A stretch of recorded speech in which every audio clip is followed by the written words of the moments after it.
첫 번째 환상은 필요가 존재한다는 것이다. 이것은 첫 번째 환상일 뿐 아니라 가장 큰 환상이다. 다른 모든 환상이 이것에 근거하고 있다. 너희가 현재 살면서 체험하는 모든 것, 순간순간 느끼는 모든 것이 이 관념과 그에 관한 너희의 생각에 뿌리를 두고 있다. 우주의 필요는 존재하지 않는다. 뭔가가 필요한 건 특정 결과를 요구할 때 뿐이다. 하지만 우주는 특정 결과를 요구하지 않는다. 우주 자체가 결과이기 때문이다. 마찬가지로 신의 마음에도 필요는 존재하지 않는다. 신이 뭔가를 필요로 하는 건 특정 결과를 요구할 때 뿐일 것이다. 하지만 신은 어떤 특정 결과도 요구하지 않는다. 모든 결과를 낳는 존재가 신이기 때문이다. 설령 신이 어떤 결과를 낳기 위해 뭔가를 필요로 한다고 해도 대체 어디서 그것을 얻겠는가? 신 외부에 존재하는 건 아무것도 없는데 말이다. 신은 존재하는 모든 것이고, 존재했던 모든 것이고, 존재할 모든 것이다. 신이 아닌 것은 아무것도 없다. 신이라는 말 대신 생명이라는 말을 쓰면 이것을 더 잘 이해할 수 있을 것이다. 그 두 단어는 바꾸어 쓸 수 있는 것이어서 그렇게 해도 의미는 같다. 그것이 너희의 이해를 높여주리란 점만 빼고 존재하는 어떤 것도 생명 아닌 것이 없다. 설령 생명이 어떤 결과를 얻기 위해 뭔가를 필요로 한다고 해도 대체 생명은 어디서 그걸 얻겠는가? 생명 외부에 존재하는 것은 아무것도 없는데 말이다. 생명은 존재하는 모든 것이고 존재했던 모든 것이며 존재할 모든 것이다. 신은 지금 벌어지는 일 외에 다른 어떤 일도 벌어지는 걸 필요로 하지 않는다.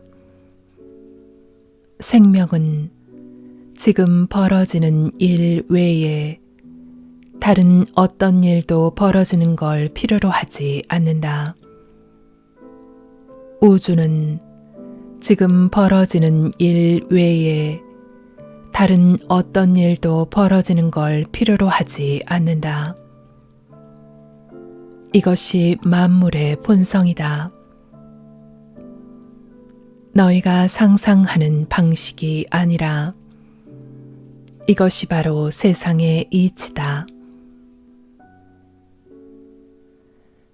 너희가 상상 속에서 만들어낸 필요라는 발상은 살아남기 위해서 여러 가지가 필요하다는 너희의 체험에서 나왔다. 그러나 살든 죽든 개의치 않는다고 생각해보라. 그럴 때 너희가 무엇을 필요로 하겠는가? 전혀 아무것도 필요로 하지 않을 것이다. 그리고 너희가 살지 않는 건 불가능하다고 생각해보라. 그럴 때 너희가 무엇을 필요로 하겠는가? 전혀 아무것도 필요로 하지 않을 것이다. 너희에 관한 진실은 이렇다. 너희가 살아남지 않기란 불가능하다.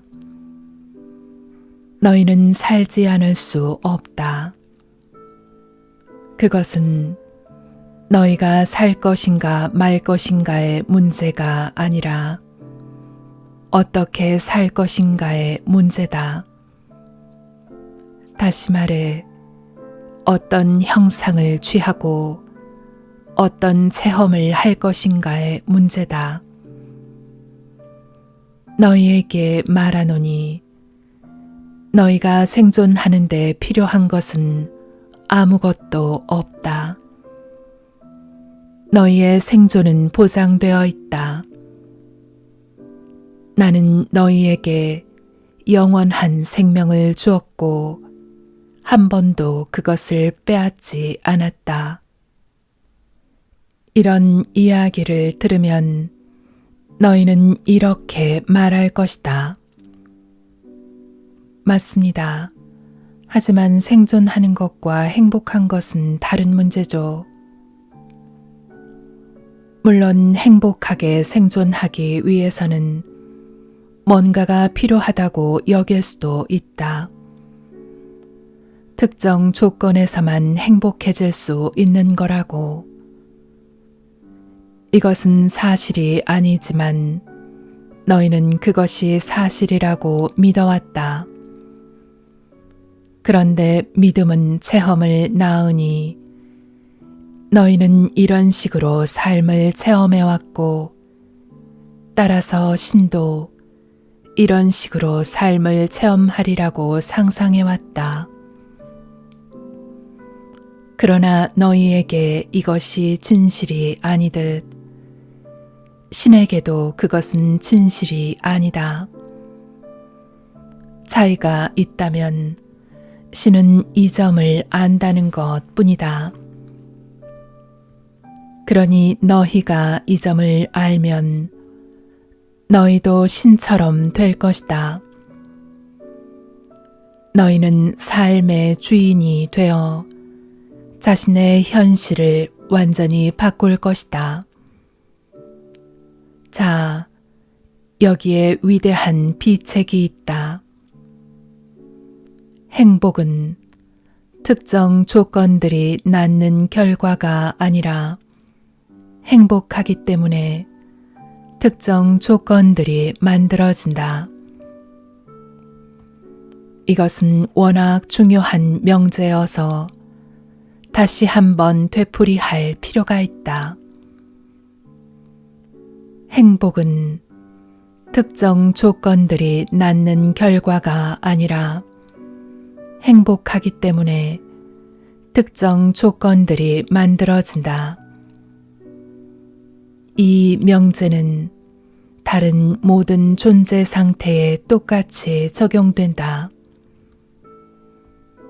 사랑은 특정 조건들이 낳는 결과가 아니라 사랑하기 때문에 특정 조건들이 만들어진다. 자비는 특정 조건들이 낳는 결과가 아니라 자비롭기 때문에 특정 조건들이 만들어진다. 풍요는 특정 조건들이 낳는 결과가 아니라 풍요롭기 때문에 특정 조건들이 만들어진다. 너희가 상상하거나 고안해낼 수 있는 모든 존재 상태를 대입해보라. 체험에 앞서 되어 있음이 있고 그것이 체험을 낳는다는 명제에 잘 들어맞을 테니 이 점을 알지 못했기에 너희는 행복해지려면 특정 상황이 벌어져야 한다고 생각해왔다. 그리고 신도 마찬가지일 거라고 상상한다. 그러나 신이 최초의 원인이라면 신이 먼저 일으키지 않은 것이 어떻게 일어날 수 있겠는가? 게다가 신이 전능하다면 신이 일어나기를 바라지 않는 일이 어떻게 일어날 수 있겠는가? 어떻게 신이 멈출 수 없는 일이 일어날 수 있는가? 게다가 신이 그것을 멈추지 않으려 한다면 그것 자체도 신이 하려는 일이 아닌가? 물론 그것도 신이 하려는 일이다. 그렇다면 신은 왜 자신을 불행하게 만들 일을 일어나게 하는가? 여기에 너희가 받아들일 수 없는 대답이 있다. 어떤 것도 신을 불행하게 하지 않는다. 너희는 이 대답을 믿지 못할 것이다. 왜냐하면 그것은 필요로 하는 것도 없고 심판하지도 않는 신을 믿으라고 요구하는데 너희는 그런 신을 상상도 할 수 없기 때문이다. 그리고 너희가 그런 신을 상상할 수 없는 건 그런 인간을 상상할 수 없기 때문이다. 너희는 자신이 그렇게 살 수 있다고 믿지 않는 데다가 너희보다 더 위대한 신을 상상할 수도 없다. 하지만 너희 자신이 그런 식으로 살 수 있다는 것을 이해할 때 너희는 신에 관해 알아야 할 모든 것을 알게 될 것이다. 그러면 너희의 두 번째 평가가 옳았다는 것을 알게 될 것이다. 신은 너희보다 더 위대하지 않다는 평가가 어떻게 신이 그럴 수 있냐고? 신이 너희이고 너희가 신이니까. 너희는 자신이 생각하는 것보다 위대하다. 성각자는 이것을 안다. 이것을 아는 성각자들이 지금 이 순간 지구 위를 걸어다니고 있다. 전통과 종교와 문화는 서로 다르지만 그들은 모두 한 가지 공통점을 가지고 있다. 어떤 것도 성각자들을 불행하게 만들 수 없다는 공통점을. 너희 원시 문화의 초기에는 인간들 대부분이 이런 깨달음의 경지에 이르지 못했다. 그들의 유일한 바람은 불행이나 고통을 피하는 것이었다. 고통이 반드시 불행을 낳지는 않는다는 것을 이해하기에는 그들의 인식이 너무 한정되어 있었다. 그래서 그들은 나중에 쾌락 욕구 원칙이라고 표현되는 것을 중심으로 삶의 전략을 세웠다. 쾌락을 가져다 주는 것으로 다가갔고 쾌락을 빼앗는 것 또는 고통을 일으키는 것으로부터 달아났다. 이렇게 해서 첫 번째 환상인 필요가 존재한다는 발상이 태어났다. 아마도 이것을 일컬어 최초의 실수라 칭해도 좋을 것이다. 필요는 존재하지 않는다. 그것은 허구다. 행복은 마음의 상태이니 너희가 행복해지기 위해 필요한 것은 사실 아무것도 없다. 이 점을 초기 인간들은 파악할 수 없었다. 그들은 행복해지려면 어떤 것이 필요하다고 느꼈기에 삶 전체에도 같은 것이 적용될 거라고 가정했다. 이 가정 속에는 그들이 위대한 힘으로 이해하게 된 삶의 부분도 포함되었다. 이 위대한 힘은 후세에 이르러 알라, 야훼, 여호와, 하느님 같은 다양한 이름으로 지칭되면서 살아있는 존재로 개념화되어 왔다.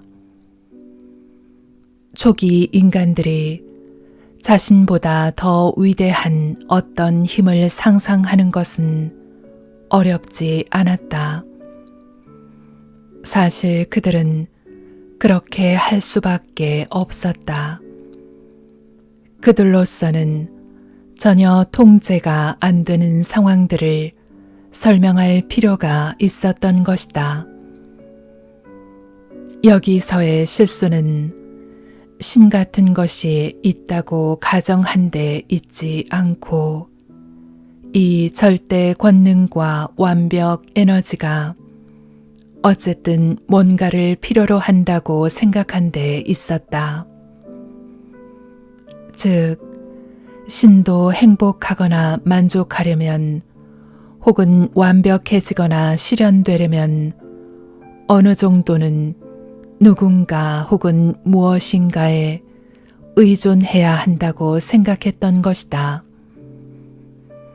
이것은 충만한 존재가 충만하지 않으며 충만하게 만들려면 뭔가가 필요하다고 말하는 것과 같다. 그것은 의미상의 모순이다. 하지만 그들은 이 점을 볼 수 없었다. 그리고 오늘날에도 많은 이들이 이 점을 보지 못한다. 이런 의존적인 신의 창조에서 신이 숨겨진 일정을 가지고 있다는 문화 이야기가 태어났다.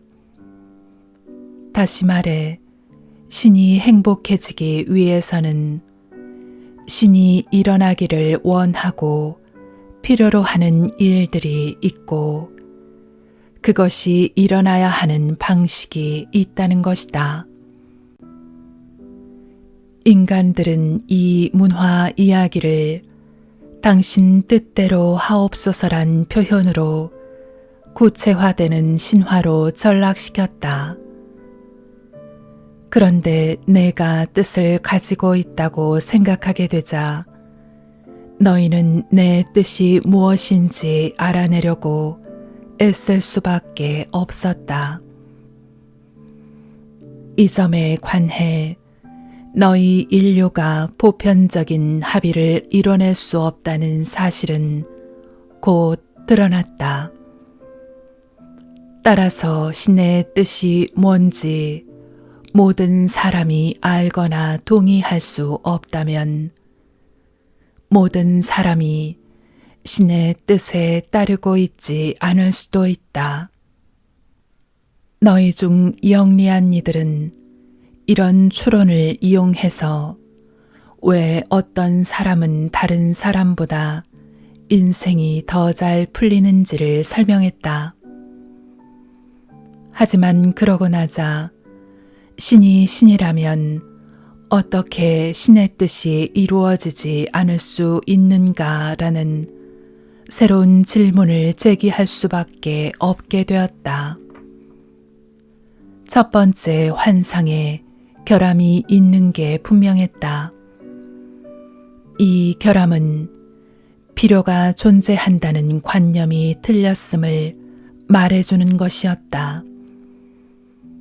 그러나 인간들은 마음속 깊은 차원에서 그 환상을 포기할 수 없다는 걸 알고 있었다.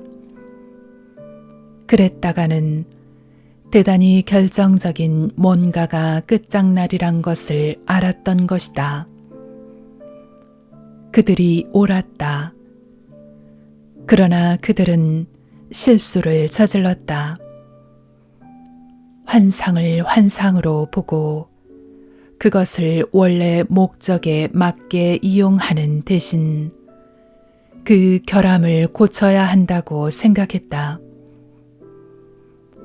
이렇게 해서 첫 번째 환상의 결함을 고치기 위해 두 번째 환상이 만들어졌다.